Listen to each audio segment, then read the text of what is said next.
अब एपिलेप्सी, एक बालक है, मैंने उससे कहा बेटा तुम बोल सकते हो सबके सामने? हाँ। बोले स्वामी जी मैं बोल दूंगा, मेरे को क्या दिक्कत है? क्योंकि लोग एपिलेप्सी को छिपाते हैं। उसका नाम है हर्ष, उसके माता पिता दोनों ही मेरे शिष्य है, भक्त हैं, अनुयायी है। हर्ष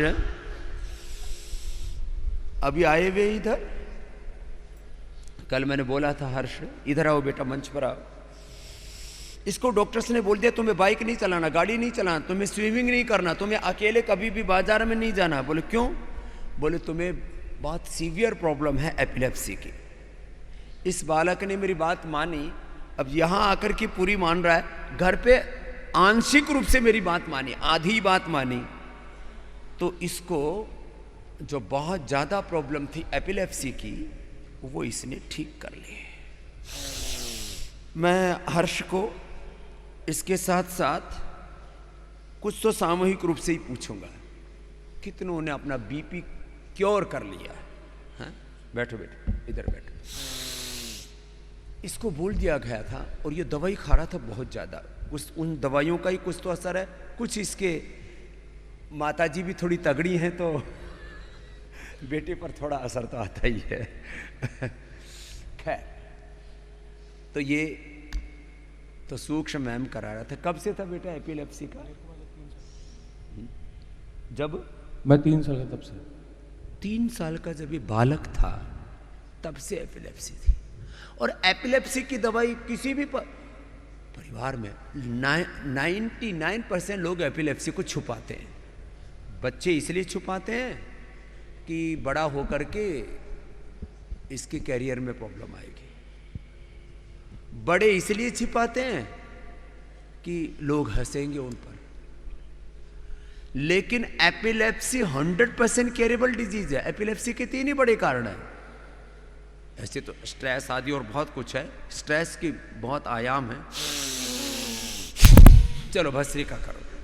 स्ट्रेस के कारण से हमारे ब्रेन के स्नैप्स कमजोर पड़ जाते हैं, ब्रेन के हमारे न्यूरॉन्स कमजोर पड़ जाते हैं, ब्रेन में स्पार्किंग होने लगता है। बाल से भी सूक्ष्म ब्रेन के न्यूरॉन्स होते हैं, बाल से भी सूक्ष्म, और उनमें स्पार्किंग होने लगे। उनके ऊपर जैसे बिजली की मोटर होती पर वारनी से लगी होती है। हमारे ब्रेन, इसलिए कहते हैं 2 चम्मच घी जरूर खाना। जो 2 चम्मच गाय का घी नहीं खाते, उनके ये जो ब्रेन के जो न्यूरॉन्स होते हैं, उनके ऊपर एक बहुत हल्की सी लेयर होती है, वो कमजोर पड़ जाती है। फिर उनसे एपिलेप्सी होती है, उनसे ही पार्किंसन होता है, उसी से डिमेंशिया होता है, उसी से अल्जाइमर होता है। पहले ही अल्जाइमर की बीमारी करोड़ों में किसी एक को होती थी, अब थोक के भाव हो रही है, क्योंकि लोगों ने घी खाना बंद कर दिया। ये बहुत बड़ी बात कह रहा हूं। ये स्मृति विभ्रम क्यों हो रहा है? ये अल्जाइमर, ये डिमेंशिया, ये भूलने की बीमारी पहचानते नहीं लोग। मैं यहां हजारों लोगों को मिल चुका हूं, पत्नी को नहीं पहचानते, पत्नी पति को नहीं पहचानती, मुझे ही नहीं पहचानते। बोले स्वामी जी आपको देख करके योग तो कर रहे थे, लेकिन पता नहीं इनसे क्या हुआ कि इनको ये तो आप पहचान नहीं, भूल हो गए, बंद हो गए। ये तो ब्रेन के स्नैप जब कमजोर पड़ जाते हैं, माइलिन सीट कमजोर पड़ जाती है, न्यूरॉन्स कमजोर पड़ जाते हैं, ब्रेन में ब्लड सर्कुलेशन कम होने लगता है, या कहीं सिर में गांठ हो जाती है, सिस्ट होने से भी एपिलेप्सी पड़ती है। सिस्ट होने से आंखें भी बाहर आती है, ऐसे बाहर आने लगती है, ब्रेन ट्यूमर बोलते हैं।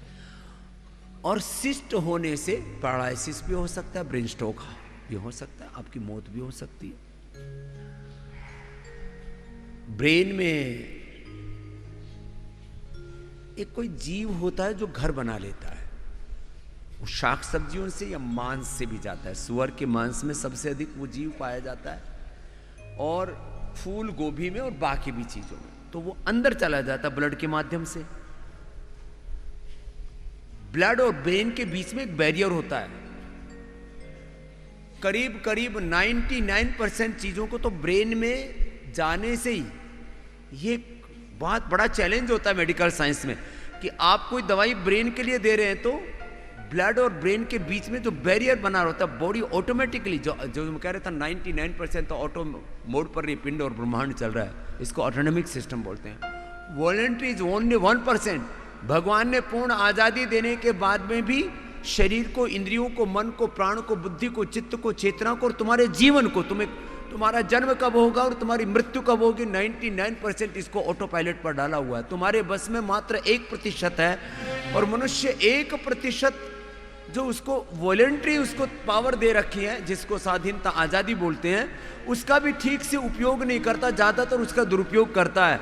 यदि व्यक्ति अपनी वॉलंटरी 1% जो पावर है उसको ठीक से उपयोग करे तो एक एक व्यक्ति उस सामर्थ्य के द्वारा विश्व विजेता हो सकता है। दुर्भाग्य से हम 1% जो वॉलंटरी सिस्टम हमारा काम कर रहा है उसको भी 99% हम ठीक से उपयोग नहीं करते।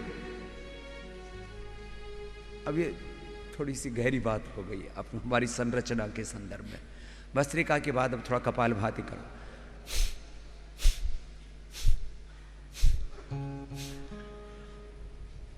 तो ब्रेन के अंदर, वापस इसको आगे बताऊं, ब्रेन के अंदर जो कीड़ा हो जाता है वो घर बना लेता है, खोल बना लेता है, कैल्सिफिकेशन हो जाता है उससे। मेरे पास लाइव एग्जाम्पल्स हैं इस बात के, जिंदा उदाहरण है, जीवंत उदाहरण है कि ब्रेन के अंदर वो कीड़ा हो गया था। किसी को एक्सीडेंट से भी हो जाता है या एपिलेप्सी आदि का तो प्रॉब्लम, तो वो कीड़े ने घर बना लिया और अटैक्स आने शुरू हो गया एपिलेप्सी के।